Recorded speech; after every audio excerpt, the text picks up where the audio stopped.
Rolly. You have to come out here. Yeah. Come on over here, Rolly. Toughness? 135, right? Rolly 35. Yeah, he's 135. 35. Who talks more shit, Rolly or Floyd, at that age? At that age, in terms of promoting himself. No. Let him do this interview. At that level. Okay, come do this interview. Hold on. Talking. Hold on. As far as shit talking? Yeah, shit talking. Rolly or Floyd, where Floyd was at. Well, it's different. It's different. Okay. You know, Rolly's my guy. He hot. He's that new dude. He's that hot dude on the market. He's putting himself on, more importantly. He's showing up to all the fights. He's throwing himself in front of the camera. He's talking. But more importantly, he's backing that shit up. Yeah, he's knocking people out with left hooks. Yeah, he's knocking him out, and he's getting better. That's the scary part. Is he getting better and better? He wants all the smoke. He came to me. It was after the fight we were just at. Talking about he ready to fight for the title. Okay, I like to hear that. Like to hear that. We're gonna get there, no doubt. He's definitely on the fast track. But as a young fighter, what you want to do is you want to continue to get better and better. Stay in the gym, working on your craft, and that's something that I love. I love his mindset about his work ethic. You know, he wants to get better. Anytime that you think you've reached the pinnacle where it's like, oh, I can't get better, then you got a problem. You definitely got a problem. Now you have a 140 guy. You mind introducing you 140? Juan Heraldez. None but the truth. Wants all the smoke. I've said it, and I'll say it again. After this Saturday night, he's looking to steal the show. He's looking to steal the show. Coming out, he's fighting. It was by design. He's fighting because I don't want to hear no excuses about nothing when it comes to his opponent that he's fighting Saturday night. We all know Agendas Mendez. I mean, he's tough, hard-nosed, former world champion. He's just coming off a good, solid fight with Anthony Peterson in his backyard. You know, again, he's no pushover. On paper, it's a tough fight. We're gonna watch and see what Juan come out and do. Again, he wants all the smoke at 140. I would not have zero problems with putting him in with Maurice Hooker tomorrow. I would have zero problems with putting him in with the kid Top Rank has Ramirez. But he really wants the boogeyman, and we know that. So again, we're in no rush to do anything, but he's definitely on the fast track. He's 16-0, and we're gonna let the fans determine on what's next for him. Now what is it that he see and reaches that he wants to fight? All fighters make mistakes. There's not one perfect fighter. There's no such thing as out there. It's just a matter of just when you have a good team and when you have somebody like Floyd Mayweather who knows this stuff inside and out. He can pick out certain things that other people can't see, tendencies in fights and with certain fighters. And then you're able to exploit those things, but you got to work on them and work on them and work on them. I think Progress is a phenomenal fighter. I think he's extremely strong. I don't think he's going to be at 40 long. That's just my opinion. I think he's a terrific fighter. I have a very cool relationship with his manager. He's an exceptional fighter. I really like him. Is Rolly looking to finish Mendez in a shorter fashion and that would be Peterson just to make a statement since he is that up-and-coming star in the game? Well, I think that he has a game plan, and I think he's going to go out there and be able to execute his game plan. He's Mexican-American, and he's the next guy. He's next. He's hot. He has a tremendous skill set. He's a thinking fighter. He has a lot going for himself, but again, he wants to get better. He wants to continue to challenge himself, and he wants the big fights right away. He don't want to wait. He wants the big fights right away.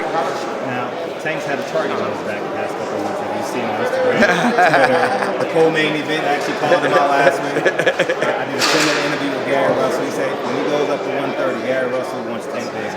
Lomachenko said he'll come down.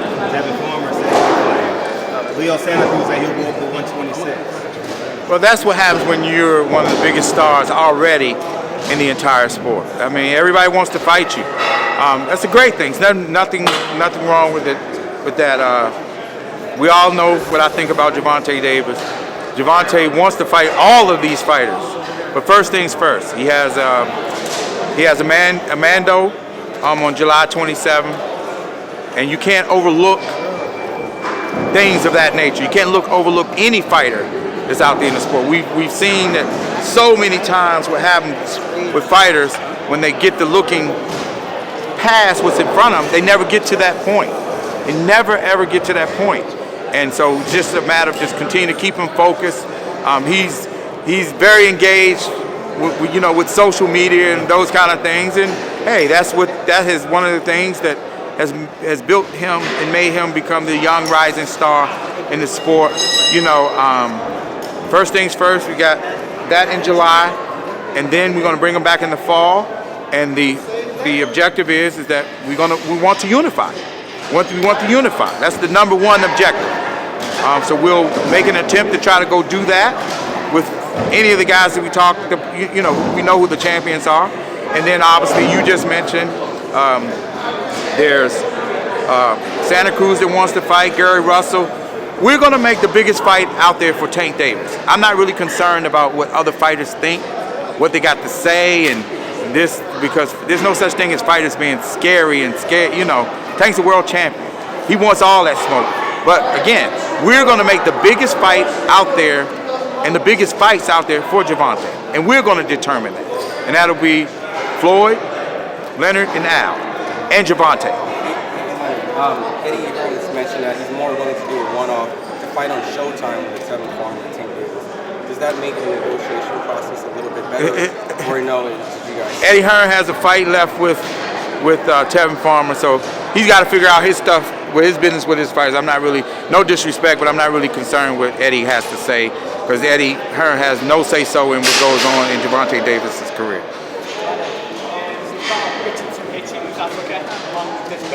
What do you think on him? He's very confident young man, isn't he? He's got a lot of talent. How far do you see him going, and how quickly do you see him going to the Future world champ, no doubt. We got some young, hot prospects, and I'm very, very excited for what the future holds for a lot of our young guys. And again, it starts with Juan Heraldez this Saturday night. He's in a tough fight against Mendez, and we're gonna see how he comes out of that. And I'm convinced he's gonna pass with flying colors. What do you think about all that hype around the Deontay Wilder fight, and do you think that is giving boxing another big boost? Deontay Wilder is the real deal. He has something that a lot of fighters don't have. He's got the ability to get you out of there with one shot at any given time. And I really like what he's doing with his entire brand. He's taking on the role where he's out there. He's promoting himself. He believes in himself, and he should. He's betting on himself. And we've seen how that looks by a young man who's TBE. When you have that kind of confidence and you're betting on yourself, you put the sport and everything on your back. So again, I have tremendous belief in Deontay that he's going to go out there and everything he said he's going to do, he's going to do it. Who's this mandatory again? Who's? Tank's is mandatory. Ricardo Nunez. Tank has a Mando, and I don't want to sit there and we all know what it is. Tank has a Mando on July 27th, and it's a big homecoming fight. I'm so excited. I'm going to be announcing when ticket sales. This weekend? Is he coming to town this weekend? I don't know. I know he's spending time with his daughter and stuff right now. Daddy stuff. You know what I'm saying? That's one of the things I do admire about him. But again, it's going to be a big homecoming fight for Gervonta Davis. MGM? And then it's going to be at Royal Farms Arena in Baltimore. Yeah, sell out. We're going to show you how this thing is done. Again, Tank is one of the biggest rising young stars in the sport.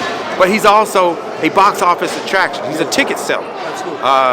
We know the history. I mean, when his very first fight here on Showtime, he was the co. And we had 10 and some change here with Badu Jack and James DeGale. And Badu's my guy, but we know that, what it was. You know what I mean? This fall. He's healing fine. He's in great spirits, and he's eager to get back. 175? Say that again. 175. We hadn't talked about any of that stuff. Just checking on him and making sure he's doing good. He's doing wonderful things over in Dubai and all those areas with helping the refugees. I mean, they have a tremendous plan. I commend him and Amir. They've done phenomenal things, and he's becoming the ambassador for the sport. I love what he's doing to help all these young kids. It's a wonderful thing. I'm just proud to be his promoter. Leonard, from a business standpoint, we've seen like a lot of people talk about Hurd and Charlo as a big money fight, knowing that unfortunately they both take losses. Is that still a big market fight down the road? But who? Jared Hurd and Jamal Charlo. I can't really speak on that. Okay. Jared just came out of a brutal fight, brutal fight against J-Rock. I haven't spoken to him. I don't know what the next steps are. Jared's still a tremendous fighter. He's a warrior. One of the best that's out there. Still one of the best that's out there. Just one second. Yeah. What's your thoughts on the Devin Haney deal with his own? Don't really know the particulars of the deal. Very happy for him and his pop. They've been grinding from day one, figuring out what they wanted to do. I'm very happy for him that he got a deal. That's all I can really say on that. I'm very happy that he got a deal, and it's the deal that he wants.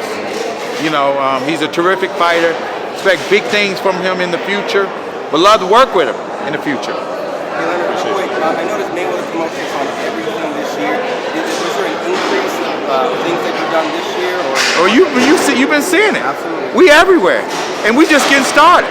We got Andrew Tabiti coming up. Yes. Another one of my guys, and I'll break this to you guys. It's gonna be for that strap. He's gonna be fighting for the strap. Yeah. So it's like another opportunity for another Mayweather Promotions fighter to win a world title. I'm so excited for him. He's very eager. He's fighting another boogeyman in the division. Obviously with Dorticos, but I'm looking for him to go out there and smoke him. Thank you, Lenny. Thank you. Leonard Ellerbe, All right. real quick.